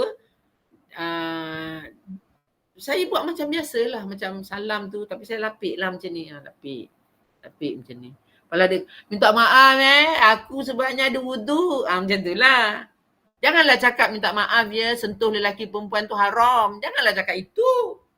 Cakap dulu minta maaf aku ada wudu ni sebab malas lah nanti nak ni. Kita buatlah cara macam malas lah nanti nak cuci muka. Kan? Dari situ mula. Lama-lama kawan tu dia dah faham sendiri. Kalau dia kata, Combi boleh salam ke? Dia tanya saya, Combi boleh salam ke? Kau dah pakai tudung. Saya jawab apa? Salam, cium mulut pun boleh. Saya jenis bergurau macam tu. Salam apa? Cium mulut, pakai tudung, cium mulut pun boleh. Tapi kita tak buat. Tapi dia tahu gurauan saya tu. Gurauan saya dulu-dulu memang macam tu. Jadi, dia seronok je lah. Jadi kita tidak di pulau dengan kawan. Okey, ajar. So kita jalan. Okey, ini saya cerita pengalaman tu untuk saya nak semua orang rasa macam segala dalam pengalaman hidup kita tu, kita guna pakai. Rasa tu, seronok dia tu, sedih dia tu, sakit dia tu, kita guna pakai ketika kita baca Quran. Kita guna pakai dalam baca Quran tu. Tak percaya kalau kita tengok isi Quran tu, kita baca sikit dia punya maksud-maksud. Macam tadi saya kata, cerita pasal mata hati apa semua tu kan. bila kita baca tu, cuba kita jangan tengok yang tersurat. Kita teliti yang tersurat. Kita teliti yang ke dalam. Aku ni termasuk golongan orang yang buta hati ke? Macam tu lah. Kita cari. Dari situ kita akan, Allah akan buka lagi. Kita ni macam ni ke? Aku termasuk dalam golongan ini ke? Tanpa kita sedari. Sebab tu kita baca, jangan baca, macam tu saja. Lepas tu baru ni saya pergi satu majlis. Ustazah tu cakap, Nabi Muhammad dia beristighfar beribu-ribu kali satu hari. Tapi logiknya Nabi Muhammad ni dia cakap lah, dia kata kalau kita beristighfar sebab kita banyak dosa. Nabi Muhammad mana ada dosa? Okey Lia. Kenapa dia beristighfar? Itu persoalan dia cakap. Tapi dia tetap beristighfar. Walaupun dia tak ada dosa, dia beristighfar juga. Menangis kita dengar. Sebab dia kata dia istighfar tu kerana dia rasa bersalah jika umat dia tidak mengerjakan benda-benda yang dia ajar. Jadi dia rasa bersalah sebelum dia, umat dia yang akhir zaman ni nanti ni, yang tak buat apa-apa yang dia ajar ni, dia rasa itu salah dia. Sebab itu dia beristighfar. Kan? Kita anak kita jahat, anak kita buat jahat kan? Kita rotan kan? Kadang kita lupa beristighfar. Saya tengok sendiri. Kita cakap dengan anak kita, dengan cucu kita kan? Kita cakap dengan anak kita. Tak mau dengar cakap, nakal ni. Cuba dengar cakap mak, cuba dengar. Kita terlupa nak beristighfar sebab kita tak rasa itu salah kita.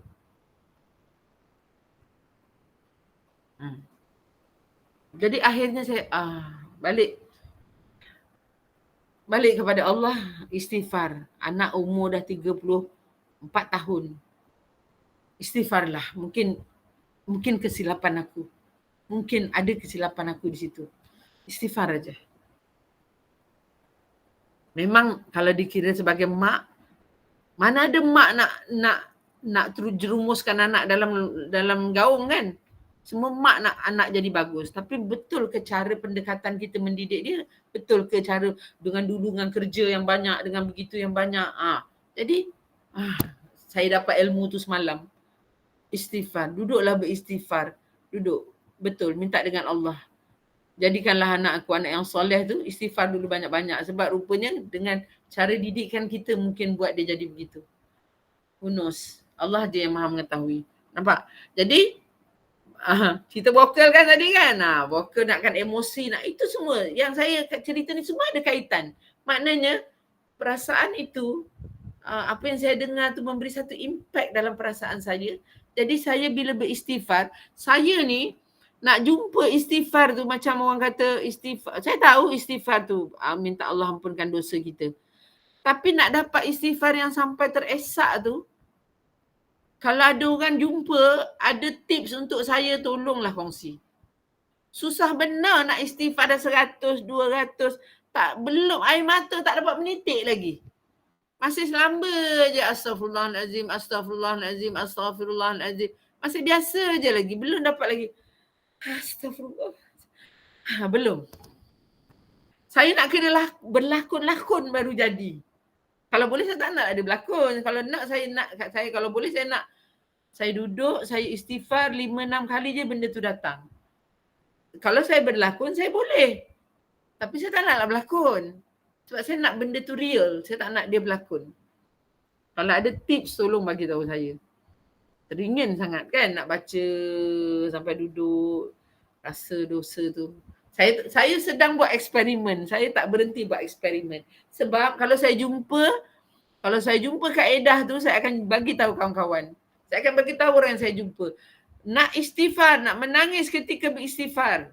Bayangkan ini, buat macam ni, buat macam ni. Macam ingat lagi pesanan arwah Datuk Sharifah Aini cakap dengan saya. Dia kata, Siti Hajar, kalau nak solat tu khusyuk, bila tengok dekat sejadah tu, dia kata, nampak seolah-olah kita dalam liang lahat. Maknanya membayangkan kubur tu, membayangkan liang lahat kita dalam situ. Kita tengok jenazah kita kat situ, kita solatlah tengok jenazah kita kat situ. Mula-mula latih. Itu pesanan dia. Memang sampai hari ni pun melatih. Itu pesanan arwah Syarifah Aini pada saya, Datuk Syarifah Aini, untuk solat yang khusyuk. Perkongsian. Assalamualaikum. Waalaikumsalam, Linda. Saya kalau macam kita istighfar tu macam Astaghfirullahalazim kan, kita cakap dalam bahasa Melayu kan, ampunilah aku ya Allah, ampunilah aku ya Allah. Macam tu kita rasa lebih faham lah, lebih faham, lebih rasa kan. Pada saya lah macam tu. Ya, logik, betul. Saya setuju. Kan?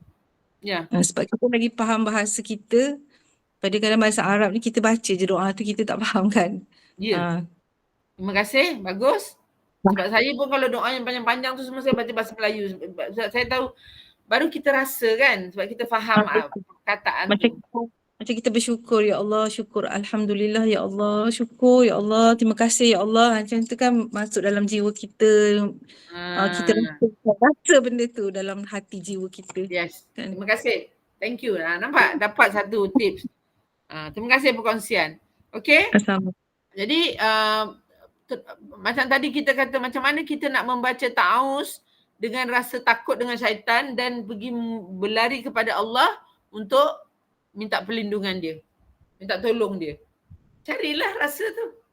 Macam mana kita baca basmalah, bila kita dah jumpa Allah tu, kita dah jumpa, kita dah terjatuh dekat depan dia, kita kata ada syaitan tu. Lepas tu dia pandang kita kan, dia pandang dengan pandangan kasih sayang dia. Langsung kita akan cakap apa? Bismillahirrahmanirrahim. Aku dah jumpa dia, aku puji dia. Dia Maha Pengasih lagi Maha Penyayang. Kita rayu kat dia. Cari. InsyaAllah. InsyaAllah. Dia seronok tu dapat jumpa tu. Nanti kita tambahlah ayat lain. Kita cari. Ya? Mudah-mudahan semoga perkongsian malam ni dapat membuka lah pemikiran kita, dapat membuka pandangan kita kepada banyak perkara, bukan saja pasal vokal, bukan saja pasal suara, tapi banyak perkara yang mempengaruhi. Yang saya cerita tu semua perkara yang mempengaruhi pengeluaran suara kita. Tu yang keluar Azalia tanya suara. Memang betul. Kalau saya kata bagaimana saya nak bertutur dengan cara yang hari ini semua melalui satu proses. Ada orang diberi kemahiran lahir, bercakap, pertuturan dia dah cantik. Itu kemahiran bertutur. Tapi ilmunya belum tentu ada. Kemahirannya dah ada, ilmunya belum tentu ada. Jadi saya hanya kongsikan dari sudut, sebab saya belajar tentang ilmu suara tu. Jadi saya kongsikan, okey, Cik Miza cakap dah cantik dah. Tapi tahu tak apa yang membuatkan suara tu cantik? Allah, betul. Semuanya datang dari Allah. Tapi Allah dah sediakan ilmu dia. Ilmu dia macam ni. Suara tu berada di tempat yang betul. Suara tu berjalan. Macam itulah. Kita nak kaitkan dengan ilmu tu. Ya, semoga semua orang dipermudah untuk dapatkan terus pemahaman dalam bidang ni dan dapat merealisasikan bacaan lah. Jadi nanti mungkin ada nama-nama, saya akan bincang dengan admin di mana mungkin ada nama-nama yang dalam ni yang dah kena pergi kelas hari Khamis. Tak boleh lagi duduk hari Selasa. Bukan tak boleh lah. Boleh je. Maksud saya sebab hari Selasa ni saya akan cakap benda teknikal saja. Hari Khamis kita akan baca. Miza tak boleh hari Khamis sebab kerja kan? Boleh. Pukul berapa? 5:30. InsyaAllah. Boleh. Ya, ada ramai lah. Sai hari Khamis boleh ke Sai? Dah tidur dah. InsyaAllah boleh. Pukul 5:30. berapa petang tadi? 5:30. 5:30. InsyaAllah boleh. Banyak. Jadi ramai juga Boleh. yang dah masuk Khamis, macam Ida Hanim, dia masuk Khamis, dia masuk juga Selasa sebab nak refresh technical tu kan. Tak ada masalah. So insya-Allah terima kasih banyak-banyak. Tengok hari ni semua orang yang dah biasa dengan saya. Yang masuk dengar je dah semua dah keluar dah. Tanpa satu soalan pun mereka keluar. Ya silakan Puan Roziah nak cakap apa? Yang kelas hari Khamis tu cikgu memang ada kelas Quran ke macam mana? Ya, Yang memang baca Quran. Cikgu bimbing sendiri lah ya? Ya. Kalau saya nak join tu boleh ke? Saya akan masukkan nama-nama, nanti saya akan minta admin untuk addkan nama-nama tu. Cuma hari Khamis tu saya ada saya mengajar budak-budak sekolah menengah rendah kat Isnin hingga Khamis. Kalau saya nak join tu mungkin saya boleh tukarlah hari Jumaat kot. Pukul 5.30 petang. Yelah saya mula 5 sampai maghrib. Oh, lepas asar lepas maghrib.